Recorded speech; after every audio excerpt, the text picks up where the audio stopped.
Hear ye, hear ye. I'm not exactly sure who is petty. Like, who should we say is petty? Low-key Society or something? The Browns?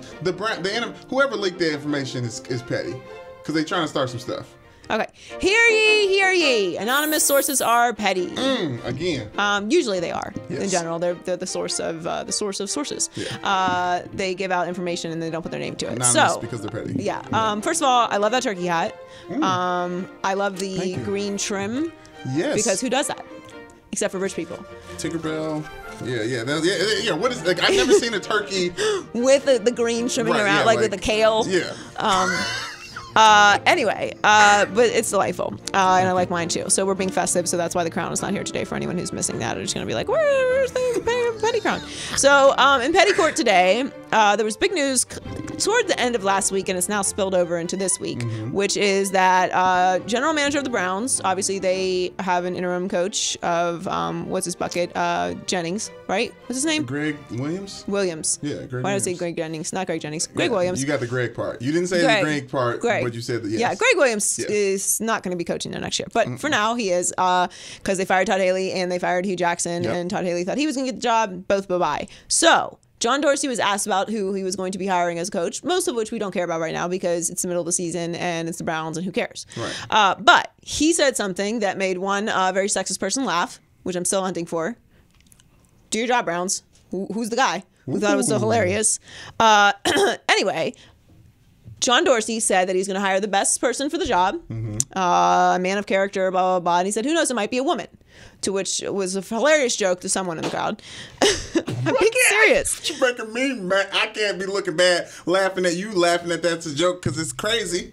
It is crazy. Anyway, it was a hilarious joke to someone in the crowd at the press conference that he would possibly hire a woman for this job.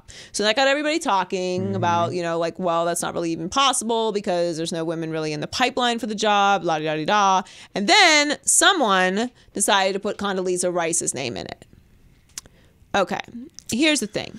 Just stop it with this foolishness, okay? No disrespect to Condoleezza Rice, but in no way is she qualified to be a coach in the NFL. She know that too. Okay, she does know that, and she put out a statement, and she denied it. She said she's not ready to coach, which is a funny way of saying I'll never be a coach. Right. But she would like to call a player to the next season around these ideas. It's very cheeky and kind of dismissive, but like, her name should never be mentioned anywhere around any type of coaching circle of anything, whatever, period, okay? That's just a fact. Like, she was obviously a part of the college football playoff committee for a few years, and then her committee got cycled out, so that's fine. Like, I didn't really love that either, but the reasoning for her not being in it was like, oh, well, she's never played the game. Like, okay, with that, all right? I'm not going to name any names, but I remember who you are when you said it, okay?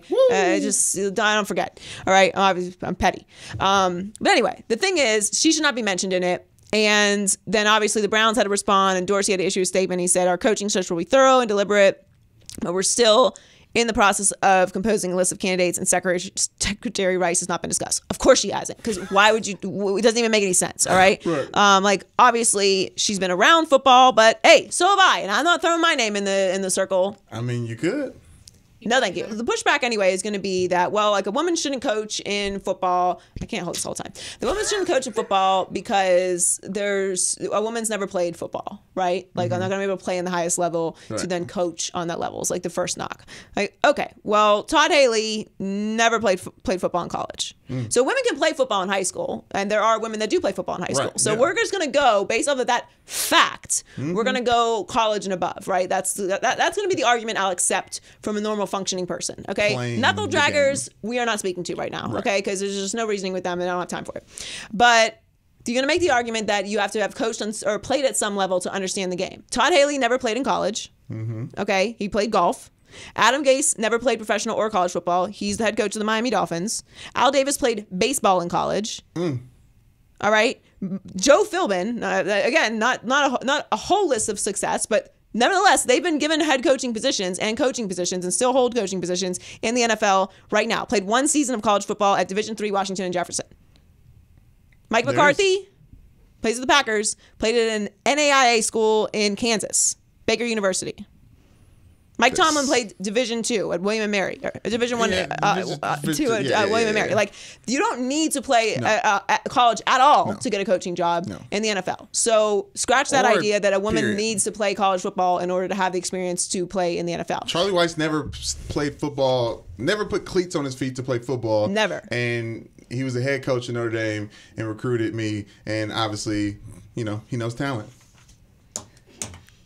The point is, you don't have to play college football in order to be qualified for a position in the NFL or in college at any level if you're a man. So that notion should just be dismissed. So the problem is with hiring a woman coach and this is what the NBA has been so good at. You have to start hiring women at assistant coaches and position coaching jobs because that's how people then move up in the business. That's how men move up in the business, and that's how players transition into coaching, move up in the business to become coaches. They have to go through the coaching pipeline. The NBA has been good at this. That's why Becky Hammon's name is continuously thrown out there, and she's going to get a head coaching job eventually. Yeah. She's been under Pop for years. She coached their summer league team. You just saw Nancy Lieberman win the Big Three championship. Like, it's not these things have to be put in place so that long term those things change. Now, I know Jen Welter. She was the first woman to hold an NFL coaching position. She was the preseason intern with the Arizona Cardinals. And now there's Kelsey Martinez. She's with the Raiders. Katie Sowers with the 49ers. And Karen Smith is with the Buffalo Bills. And you don't hear these women's names. Jen is like the most well-known name that's out there because it was with Bruce Arians and it was very well publicized. And look, I'm all for it. I just think like the first steps have to be made. Yeah, which they are. Like, I'm not campaigning for like, okay, right now go hire a woman because there isn't a qualified candidate. Right. Which is why this Condoleezza Rice story pisses me off. Because people throw this name out there like, oh, Condoleezza Rice. And everyone's like, Condoleezza Rice isn't qualified. No one's qualified. Never going to happen. It's like, yeah, it's not going to happen because Condoleezza Rice is not qualified. It makes a mockery of the entire statement. It's really dismissive. Like, it's nonsense. It's a distraction. It's like saying like, oh, like, let me just hire this reality TV star that runs a business to run the country. Or someone who calls games to coach a professional football team that's moving to another city the next season. Okay, well, he did coach before. Yeah, it was a long time ago. But he did coach before. Okay. I get what you're saying, he was at one point or another a coach. And if we're splitting hairs. We're splitting hairs. Yes, if we're splitting hairs, then we can do that. So anyway, I spoke to Jen, and overall she thinks it's positive that they're having this conversation. She agrees with me. Like, the NBA is a step ahead of the NFL in this regard. And look, there's professional football leagues for women, but not on the level that the WNBA is. So obviously there's a easier path as far as women go to coaching in the NBA than it is necessarily for the NFL. And then there's also the whole the idea that like you can't have a woman in the locker room. Like, it's just silly. Okay, there's women that work on the staff. There's reporters, and like this idea that women can't be leaders of men, like that's all stupid. That doesn't, and this is what Jen said. I'm inserting mine right now. But she also said that one thing that's going to be really important is we don't pay attention to all the politics that go along with coaching. Like, you have to have a really big network. And in order to attract top talent, like, you have to be out there and meeting players and in the mix with everything that's going on. So that's all very important, and all of that has to start with them implementing women in these lower level positions so that they can eventually move up. Like, you have to learn how all this works. So it's not going to be a situation where somebody just pops in and all of a sudden they're a head coach. But this whole idea is like, well, no one's qualified, so no, it's a slow creep and a crawl even to change the culture of the sport. NBA has done that. And NFL is taking small steps, but it's going to take, I don't want to say decades, but like it's going to take over time before women are seen as capable of doing something that we all know that they're capable of doing. Well, that's the point, though. Like, you have to start putting women in these positions so that when it's what happened with Becky Hammon. Like, you have to start putting them on the staff so that then they move up and then their names start getting circulated in those talks when a head coaching position comes up. That's how it's all going to work. One small step. Man.